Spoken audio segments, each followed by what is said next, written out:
YouTube hates live action remakes.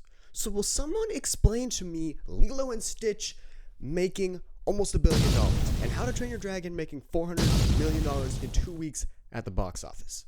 Explain that to me in the comments, please. This video isn't about how bad live action remakes are.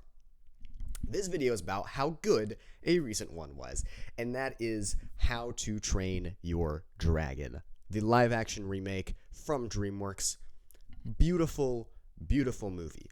Now, I may have a slight bias because I watched this movie in IMAX, but I don't think so. I think that this is the definitive version of this story, and that is because it is so much more immersive. Having human characters, and we'll get into this with the acting, the human performers of this makes it a lot more relatable. It makes it so much more believable. And sure, the dragons might not be scary dragons, besides the monstrous nightmare. They might be a little cartoony. But what does that matter? If the character is likable, as Toothless and the other dragons are, it doesn't matter if they look realistic or not, or if they look like House of the Dragon or not. This movie isn't House of the Dragon. This movie is How to Train Your Dragon. And we're going to get into why I love this remake. People who talk about live action movies are impossible to please, live action remakes, because if they change stuff, they get mad about why they changed it. If they don't change anything, they ask why it exists. And here I'll explain why. It's to have more people be able to see the same story. It is not to create something totally new. If you want to create something totally new in an animated format, you can do that in an animated format. If you want to create something totally new in a live action format, do that in a live action format. But write for what you're writing for. How to Train Your Dragon is an incredible story that works in both. Believe it or not, How to Train Your Dragon wasn't an original property to begin with. That was an adaptation of a series of books by Cressida Cowell.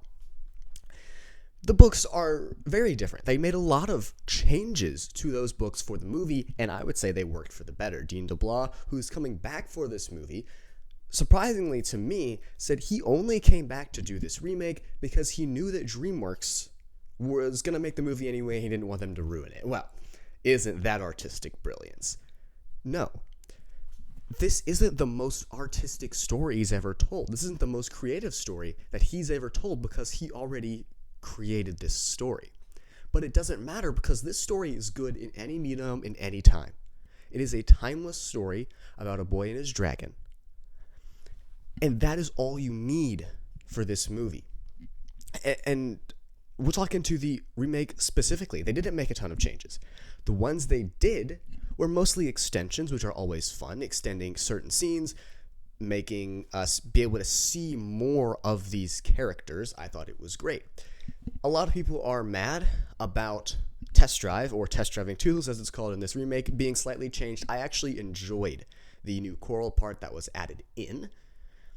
I thought it lended a great sense of surrealism as you fall, because falling and weightlessness is a crazy feeling, and that is what Hiccup was feeling in that moment.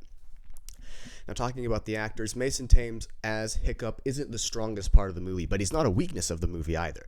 He does a great job portraying Hiccup. I think he does a great job walking the line of imitating Jay Baruchel and taking inspiration from that, but at the same time, I think he makes the role his own in some ways. Not in every way. And like I said, he's not the strongest part of this movie, but he's not a weakness either. Nico Parker did a great job as Astrid. Again, not the strongest part of the movie, but not the weakest part either. I'm excited now to watch Nick Frost as Hagrid because of how well he did in this movie as Gobber. I didn't know what to expect. The different accent, which is slightly, it's a different accent. I don't want to try and get into UK accents because I don't know them that well. It's different, but it works. And it made me excited to see him as Hagrid, which is a good thing. At the same time, now we get into the best part of the movie, the single thing that made this movie work the best for me. It wasn't the CGI, although that was great. It wasn't the music, although that was great. It wasn't the main characters, although they were great. The single thing that made this movie work the best for me was Gerard Butler coming back as Stoic. the amount of nuance that he was able to lend to the character by virtue of facial expressions, by virtue of emoting with his body, with his face, with his eyes. This is a talented actor. This is an experienced actor who knows what he's doing. And the fact that he isn't limited to just his voice, which he lent an incredible, incredible job in, the fact that he's not limited to just that shows how good he is, really. Like I said, I think Gerard Butler as Stoic was the single best part of this movie. And that is why I think that this remake is the definitive version of this story. Because the performances from the actors, the slight additions that made parts of the story better, slight changes that I think Dean DeBlois was glad he was able to make from the original, that he couldn't do every single thing he wanted to do. I think that this story is the definitive version of this story. This film captures the story and the tone and the themes of the original in a way that more people can enjoy. Having this film be live action means that those anti-animation biases, which they're biases and I think they're incorrect biases, but those people who have those, they have a right to their opinion. They are able to now watch this movie and experience this story in all of its greatness. And I think that alone is worth a live-action remake. So I think that if you're going to watch How to Train Your Dragon, for me, if I'm going to watch How to Train Your Dragon, I will be watching this remake. Because like I said, it's more immersive, the performances are better, and all in all, it's just a beautiful movie. The fact that they filmed in Iceland for this movie is incredible. And the island they chose is beautiful.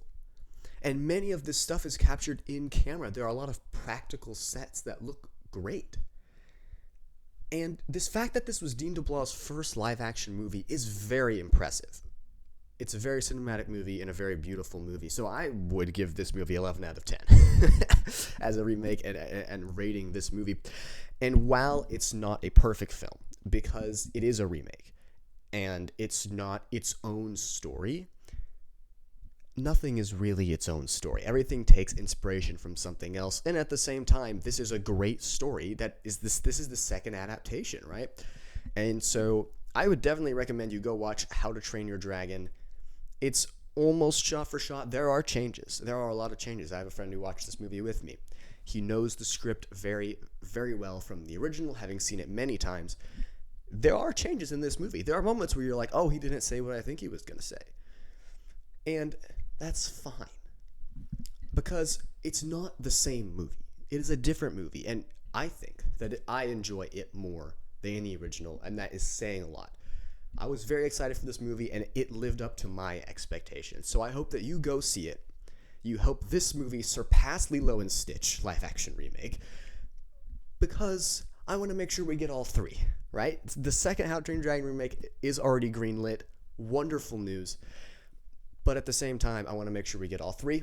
It would be amazing, and I like How to Train Your Dragon better than Lilo and Stitch, and so I want it to beat it. Let's get this movie to $1 billion. All right, we can do it together. Unity, freedom, liberty. Okay, I'm done saying buzzwords. Have a nice day, everyone. Thanks for watching this episode of True View Radio. I've been Judah Eyler. Farewell, friends.